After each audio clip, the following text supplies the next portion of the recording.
Aujourd'hui, j'ai envie de parler d'un mot qu'on associe souvent à la rigidité, à la contrainte, au principe, à l'ennui pour certains. Bon, bref. Aujourd'hui, je vais nous parler de la discipline. Mais attends. Avant que tu puisses passer à autre chose, j'aimerais te poser une vraie question. Et si la motivation, aussi vraie soit-elle, était une illusion? What? Et si ce n'était pas la motivation qui changeait vraiment nos vies? Question. Parce qu'on nous dit souvent, oui, reste motivé, trouve ta motivation. Mais soyons honnêtes, qui reste motivé tous les jours? Pas moi en tout cas. Oh my God. Voilà pourquoi dans cet épisode, je veux te parler de pourquoi la discipline est plus importante que la motivation. Et pourquoi c'est souvent ça qui fait toute la différence.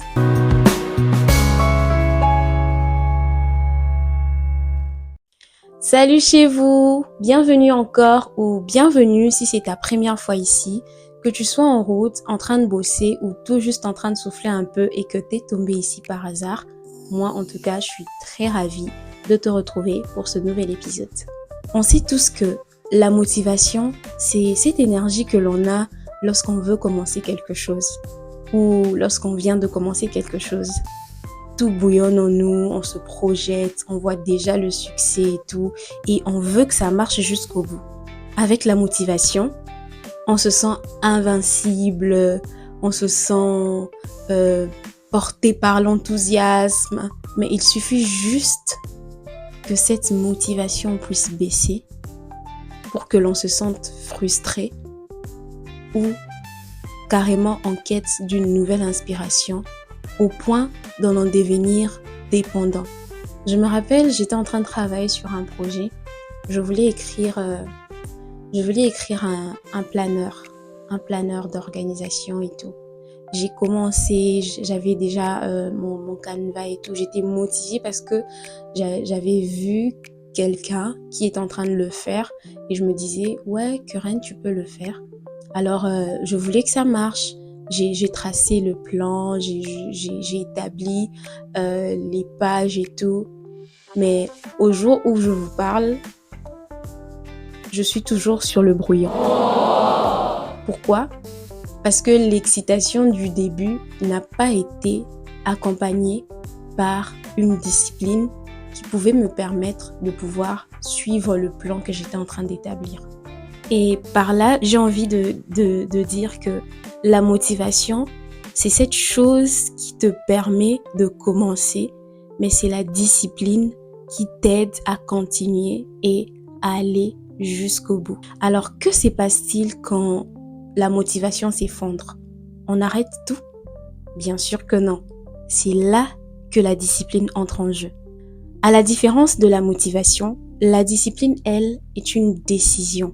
Ce n'est pas du tout une émotion et c'est une décision quotidienne. La discipline, c'est choisir de rester fidèle à ce que tu t'es promis, même quand l'envie n'est plus là. C'est décider de faire ce que tu t'es promis de faire, même si tu ne ressens plus le même feu. Parce que rappelez-vous, la différence entre la motivation et la discipline, c'est que dans la discipline, il n'est pas du tout question d'émotion. Par exemple, lorsque je suis motivée, je me dis, je veux améliorer ma relation avec Dieu. Je veux prendre plus de temps de prière, surtout après avoir suivi une prédication, après avoir été dans un culte où il y avait la présence de Dieu, où le pasteur a parlé, ça a pénétré ton cœur. Tu rentres à la maison, tu prends des résolutions, tu te sens motivé. Mais ce qui va te permettre de rester dans ce feu jusqu'au bout, c'est la discipline. Je suis fatiguée, mon corps est fatigué, j'ai sommeil, tout en moi a envie de se reposer juste au moment où je dois prier. Mais la discipline fait quoi? Elle me dit, lève-toi et prie, même si mon corps veut dormir. Puisque j'ai décidé d'avoir une vie de prière ponctuelle et constante, je me lève pour prier. La discipline, c'est aussi travailler sur un projet, même si on n'a pas forcément de feedback. Parce que tu veux peut-être améliorer tes compétences, tu travailles sur quelque chose. Pas forcément pour que tu reçoives des applaudissements, mais parce que tu es en train de poursuivre un but. C'est aussi, par exemple, pour les créateurs de contenu. Continuer de poster selon ton programme, même si tu n'as pas les j'aime et les commentaires que tu aurais voulu avoir. Parce que la discipline crée la constance et la constance emmène les résultats. Je dirais même que la discipline, c'est un acte de foi que tu poses dans le désert. Même lorsque tu ne vois rien, tu persévères. Et c'est ça la discipline. Alors pourquoi la discipline forge notre caractère ?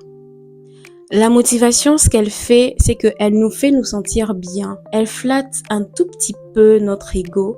On se dit, ouais, j'en suis capable, je peux prier, je peux travailler, je peux le faire. Mais la discipline, ce qu'elle fait, elle nous solidifie en fait. Et elle nous transforme vraiment de l'intérieur et elle nous apprend la patience, la persévérance et dans certains cas, elle nous enseigne même l'humilité. Avec la discipline, tu n'es plus seulement cette personne qui commence, mais tu deviens cette personne qui continue et qui va jusqu'au bout. Plus tu es discipliné, plus tu gagnes en estime de soi. Pourquoi ? Parce que tu tiens les paroles que tu te fais toi-même.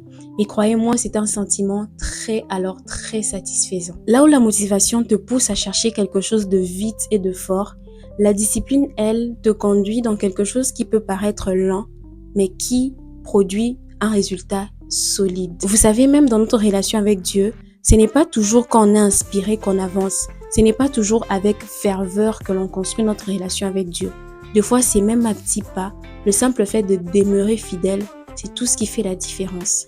Alors, sur tout ce que j'ai dit tout le long de cette vidéo, j'aimerais que tu retiennes que la motivation, c'est bien. C'est même très bien.